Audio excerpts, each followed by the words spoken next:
Jinius Day, all about great tips and tricks in making videos. And today I'm gonna be reviewing DJI's new Osmo Mobile 4 to see if it's worth your attention or not. Coming up!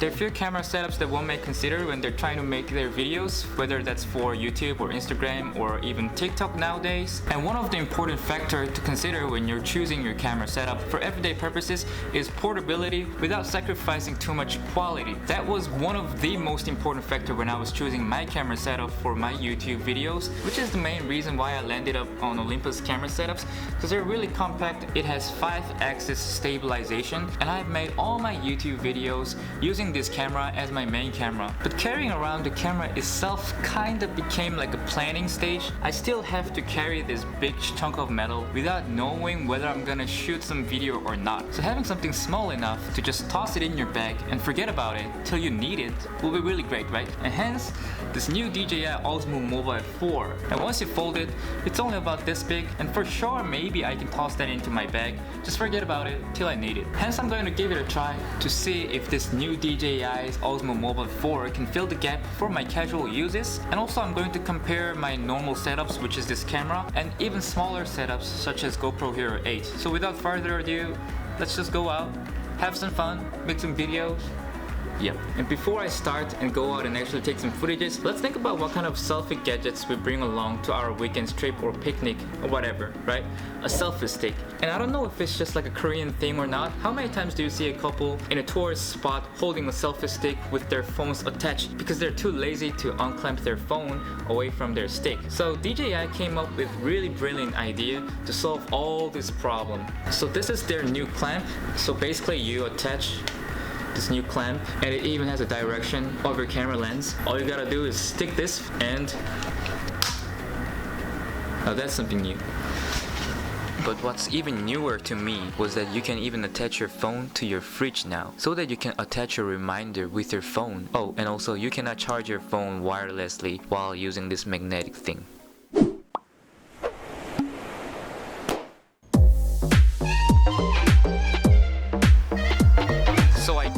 That this new magnetic clamping system is really convenient. But if the footages I get using this gimbal is then it's just another sales gimmick. So there's only one way to find out, which is the reason why I'm here, to shoot some videos. And also we're going to compare that footage with my other setups that I talked about earlier, which is GoPro Hero 8 and my Olympus main camera, which is the one that I'm shooting on right now.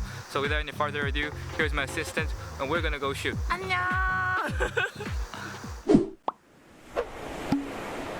And this being the portable mobile gimbal, I think the first test we should compare is probably the stabilization. And we're going to compare in various scenarios such as walking and running, see how three of them compares to one another. So the first contestant is going to be this DJI Osmo Mobile 4, and my assistant will go down this path, if you will, and I'm going to hold each camera as steady as possible. Let's see how each of them can stabilize my footage.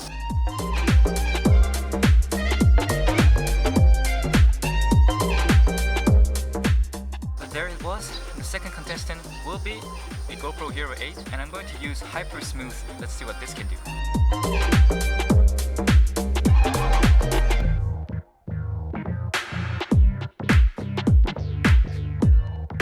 The last contestant, oh my god.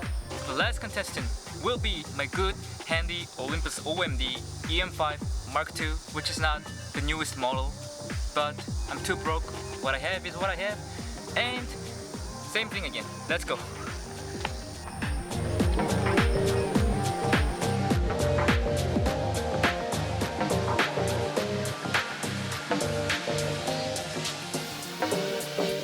We're gonna do a little more action this time by running, and as you can see the floor is pretty difficult to run along. Let's see what each of them can do in this scenario.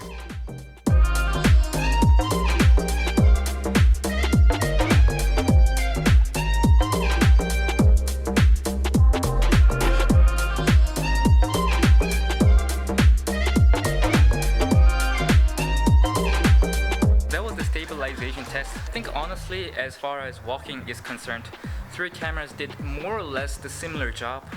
I will have to review my footage on bigger screen to see if they are really similar.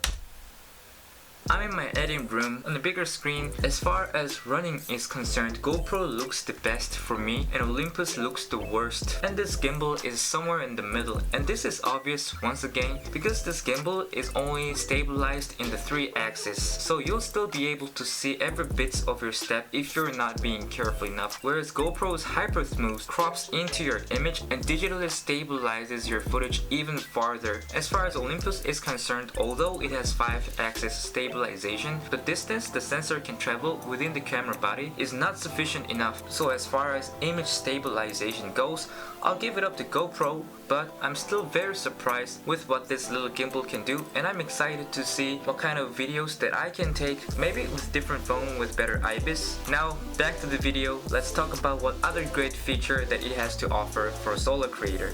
But back to the video.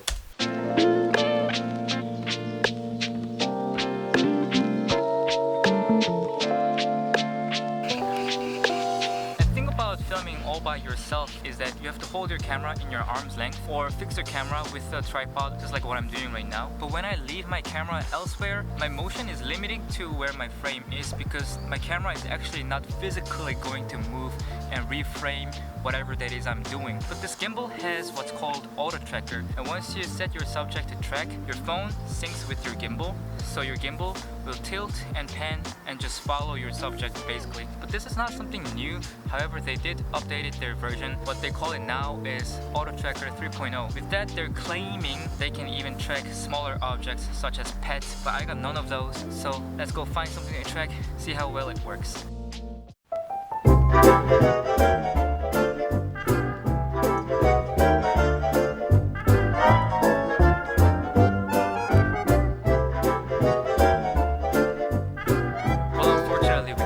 Any pets, but I'm pretty impressed with how it catches up as we were walking along. And apart from that, we tried to follow a subject, which was this drink in this case. It seemed to have difficult time following it, and we noticed the auto tracker gave up as soon as we changed the direction of the bottle. And I also noticed that auto tracker has very difficult time catching up in less contrasty situation, just like any other facial detection technology. And this is obvious because your camera actually has to see the subject correctly, which in this case was my phone. And given that my phone was not the latest and the greatest, when the situations are good, it is surprisingly good.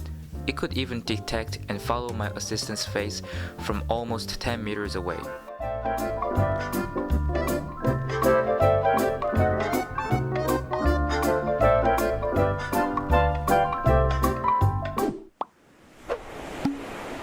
And another little fun feature that DJI has introduced this time is called spin mode, which is something trendy and especially in travel vlogs nowadays, and this is what that looks like.